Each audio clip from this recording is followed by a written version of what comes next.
Hello, thank you for joining me. I will be providing the final project report for the AI Recurrent Neural Networks course at the University of North Texas. My name is Ellie Bublick. Thank you for joining me. Let's get started. A little bit about me. I'm the Campaign Strategy Manager for the Society of Petroleum Engineers.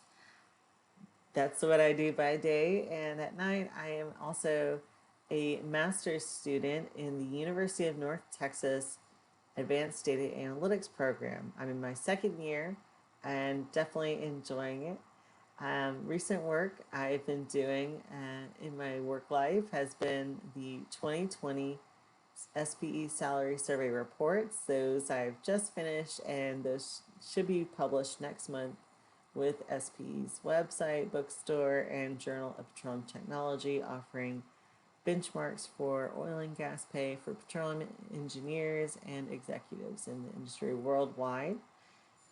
Other projects I work on are sales and marketing data, and last year I was published the first time with SPE with the salary survey reports. In my previous experience, I worked at Brandeis University, where I worked in research as well, and had the opportunity to be a co-author on the below reports. So that's enough about me. Let's get into some of this data. So the agenda for the rest of the presentation is to walk through a data set that I found, which is a time series and will be used in a long short-term memory neural network. We'll then go into a simple RNN application and interpret its results, and then start talking a little bit more about the difference between a simple RNN and a long short-term memory neural network, which I will start referring to as LSTM for the sake of time. And after going through those core concepts, we'll look at two applications of an LSTM, one initial and then one redesign, and then compare the two against each other, and then conclude things with a summary at the end. So let's get looking at some data, shall we? This is the data I will use for the LSTM later on. It is a time series of daily website page views. This data is from Google Analytics. It is available to the public through a demo account that Google Analytics offers so that users may learn to report through the interface, see what those reports and their data look like when an implementation of Google Analytics is done correctly. So the daily page views tells a company how many times a page was loaded. So if you come to a Google page and then press reload, or if you hit the back button in your browser or the forward button in your browser, each one of those instances is a page view that is tracked by Google Analytics when the code is present. And this number is often thought of as sort of like an impression to advertisers who are familiar with click-through rates, which are based on clicks divided by impressions. An impression is when someone has seen an ad. So a web page with an ad, an impression for that ad would be thought of as a page view. So it's really important for digital advertisers who are, some of them are clients of SPE, and they want to know, if they're going to place an ad with a website, about how much traffic will come to that page, how many page views will there be, how many impressions is that, and weigh for themselves, is that enough page activity for their needs? Will that give them enough awareness, enough visibility? So this use case is close to my my heart, you could say, because while you can look back at the data recorded from the last quarter or last year to provide a daily average, it is interesting to see and think about whether an LSTM would be able to predict or forecast the page views of your website and offer you an idea for the sales team to know if they are talking to a client about placing an ad through quarter 3 of this year, around how many impressions would that get? How many page views would they receive for that placement within the quarter? And does that give them enough return on investment? So that is our data. That is our use case. The data is from January 1, 2020 through September 2021. Here is it in the Google Analytics interface. There are 639 data points in it in total, and each one of those represents one day's daily total page views. So let's start looking at some neural networks, shall we? A simple RNN with a sine wave was generated using Python notebooks. The data set has 1,000 data points and ranges from 0 to 50. I used a simple RNN with a fully connected data layer to predict the sine wave values.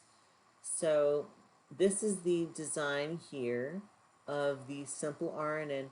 I have my data inputs, my data points, and I have one simple RNN with 50 cells at the end. And then that data, once processed through the neural network, is fed to the fully connected forward feed neural network layer, which is responsible for making the final predictions of the simple RNN. So I created 3 versions because I began with the one using 200 neurons and then 5 epochs, and quickly found that while the data loss seemed low and reasonable, when I visualized the actuals and the predictive values, these were not in line. I mean, the orange is the predictive values and the blue is the actuals, but there are wide gaps down in these 2 curves here, and the model appears to be out of sync with the actuals, predicting too soon the rise in the values and predicting too soon the decrease. And the decrease here is a very wide margin.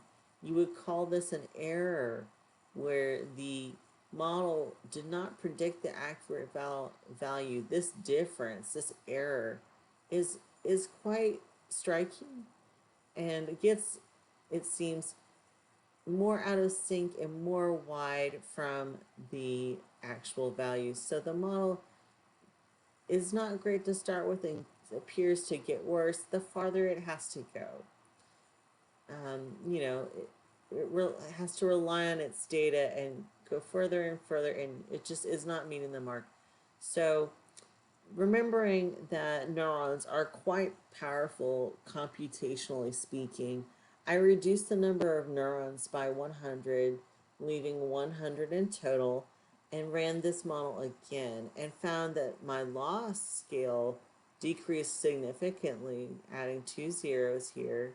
So the amount of loss, the amount of time, the amount that the model was incorrectly estimating the values decreased when the loss decreased. And this story is reflected in version 2's graph, where the 2 lines are closer. They follow a similar trend. Yes, there are some gapages, areas of gap here and here, but overall they follow the same sort of trend, the same sort of curvature, but they're not perfect. So seeing how effective the decrease in neurons was, I then created a 3rd version with 50 neurons and saw my loss amount further decrease, to the point where 0.0002 was greater than my loss from this model. And as you can see in the third and final visualization of this performance, the model and the predicted values are very close together. In fact, in this up curve here, there is a period where they are just almost on top of each other the entire way, indicating the model is quite well predicting these numbers. So that was a small example of using a simple RNN to um, take take some data and predict its values, and it did a pretty good job by the end. But let's get into what is a long short-term memory neural network. What is this LSTM, and how is it different from a simple RNN? Both of these are suited well for sequential data. They both use chains of neural cells with hidden states to look at the data at the inputted timestamp marked by xt here, and then process it through an activation function. So this is the hidden state coming into each one of these models, the simple RNN versus the LSTM. And xt here in both is marking the inputted data at a specific timestamp. And as you can see, the hidden data is mixed with the inputted data. So the hidden state and inputted data, they mix before then moving on to be processed by the activated function or functions. The simple RNN has just the one activation function, activation function called tan-H, and the LSTM also has a tan-H as well, but it also has several other activation functions. Not only that, but the LSTM has what's called a cell C state, marked by C. Before I go into the importance of the C state, I want to talk a little bit more about the hidden state or internal memory. Both of these networks have an internal or hidden state, and that is updated when the sequence of data is processed. So it comes into each cell, and the internal memory of the network makes it good at processing sequential data, but the simple RNN suffers from short-term memory. An RNN having short-term memory makes it vulnerable to make predictions at the end of a long series of data. The RNN begins losing its memory after it loses its memory of earlier points of data. This happens because the simple RNN uses gradients, which are values applied to the neural network to update weights during the training process. And during the training process, the gradient shrinks when it back propagates through time. As it does, so the value is reduced. And the farther back it must go, the longer the sequential data, essentially, the smaller the gradient becomes. And eventually, this causes the gradient to vanish, and the network stops learning. Because the gradient value has become so small, the RNN has forgotten what it learned earlier on in the beginning parts of the sequence. So the vanishing gradient and the short-term memory of a simple RNN is actually what led to the development of the LSTM, the long short-term memory neural network. The LSTM keeps a more constant gradient during backpropagation to allow the network to continue learning when processing a long sequence of data. It does that with the cell C state that I touched on before. The cell C state is like a information highway, like the interstate.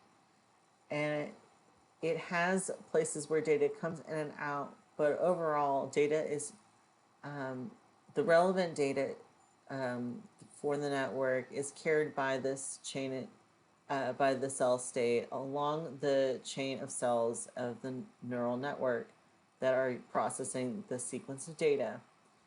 And this is treated as memory, as keeping memory of the data throughout the sequence. And it solves the problem of the short-term memory that we see with simple RNNs. Within each cell, there is a snapshot of the data. As the data is passed along the cell's C state, within each cell there are gates that review the data. They have a sigmoid activation function, and it's a sigmoid neural net layer, and it determines how much of each component to let into the cell state. And this ability of the gates to be able to learn, evaluate, and decide what data to keep or forget before passing it and processing along the gate can make the gates themselves actually be viewed as a neural network because of their functionality of being able to ingest, summarize, and push forward data, just like the McCulloch-Pitts neuron, which is considered the first neural network. So this cell C state, the gates, and the many activation functions, providing the long short-term memory neural networks the ability to maintain memory throughout the chain of the network, provide the LSTM a much more robust network to be able to handle long sequences of data without forgetting it. So essentially being able to read all the lines of a book and still remember how it began, and fill in the blank of a early on sentence or chapter. So that may have been quite a lot. Sometimes this is not very easy to ingest. This is a bit technical, but bear with me. Let's start looking at some applications and talk a little bit about how we use these. So I have created a use of the data we discussed earlier. So the Google Analytics data from January of 2020 to 2021, I used with an LSTM. So I wanted to use an LSTM to predict and forecast the daily page views of a website. So this was quite a tall task to put to any sort of tool that was out there, and let's see how it did. This is the design of the long short-term memory network I developed. It has my raw data points, my LSTM layers. I used 3, and then on a high level I'm showing the forward flow of information and the back propagation of errors throughout the LSTM. And after the data is processed through the LSTM, it then sends the data to a fully connected forward feed neural network to create the predictions, the output of the network. So I use 10% of the data for testing, 3 LSTM layers, 100 neurons, 2 dropout layers. With the first dropout layer, I I had to use 15% of the data in the first layer and then 10% dropout in the second layer, hoping to entice the neurons to look for the variation and try and predict it a little bit more. So the loss is your indicator of how unfit the data is. So you hope to see this number be fairly low, and it is only between 0.015 and 0.02, at the end finishing at 0.0169, and between epochs after about 37 varying from 0.0159 to 0.017. So that is very low. I mean, these are not percentages, so you can't interpret them as percentages. They are the sum of the loss or the error of the model within a given prediction point. But yeah, they're not very high, but when you go to visualize it, you can see it doesn't look like the model predicted any significant peak days or valley days, or valley amounts, I should say, of traffic. This is during training, and then this is the forecast here. So with all the data from January to May, it trained and trained and trained, and then compared itself to May to June, and then using all the data from January 2020 to June of 2021, it was then asked to predict out the data from July to September of 2021, essentially using my use case and predicting for the daily page views of Q3's days. So this prediction here, it would be July 1, and out here would be September. And so you can see here the model is predicting above the average of the data set. So essentially, when you average out these data points, you can expect that that number would probably fall along this line here. Interestingly though, after July, there appears to be a little bit of a dip before the September range begins again. So, very, very interesting. I definitely had hoped for a little bit more drastic predictions to better fit the actual data. So I went and then redesigned this neural network.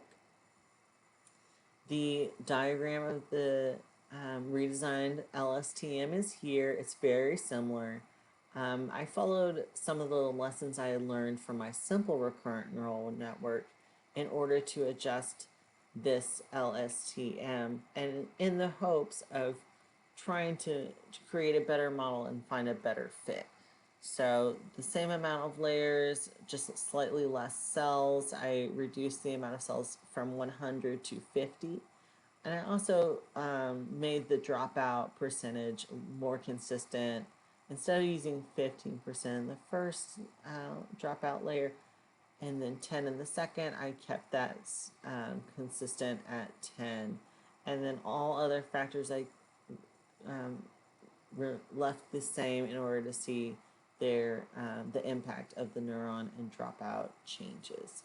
So the loss after training is displayed here.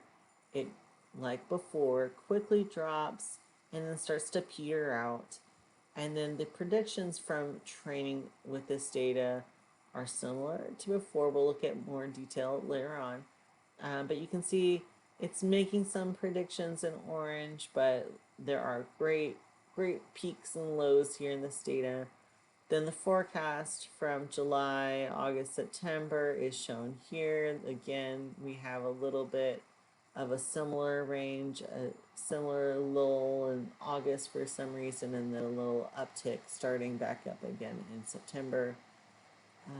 So let's take a little bit of a deeper look at how these models are different and how the output is different. So in a perfect world, your loss would be zero because a model would predict everything perfectly. There would be nothing it couldn't account for. But this is not a perfect world. Our models are not going to have a loss of zero. Um, the loss in the first version spelled out here. This is our first version. These are the data points again, our key elements for creating it. The data loss, and then the redesign, and then the forecast for each.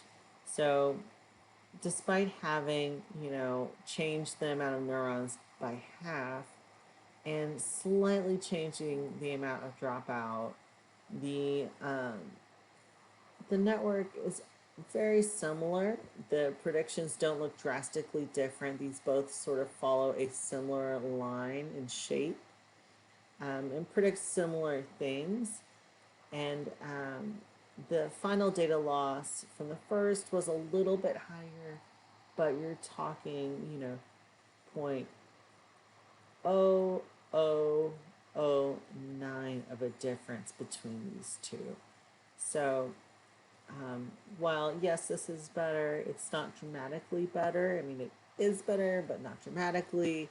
So at the end of the day, I would use this ladder model, but I know that I will definitely take the lessons I have learned from this experience and bring it to my workplace. I will be using our actual data from our website to see how does that fare, and maybe try adjusting from using daily page views to maybe making it monthly to help with some of this volatility seen daily, and then try and smooth that out and make it monthly over several years to ensure it has enough data to work with. So yeah, let's uh, let's move on to wrapping up and talking about what all we've covered. This is a lot of stuff. So at the end of the day, a simple RNN is a powerful tool at analyzing shorter sequential data. So that 1,000 data points, it processed it, it predicted it pretty well. So I would definitely start out by using this simple RNN and see how it does. Um, the the LSTM is certainly robust.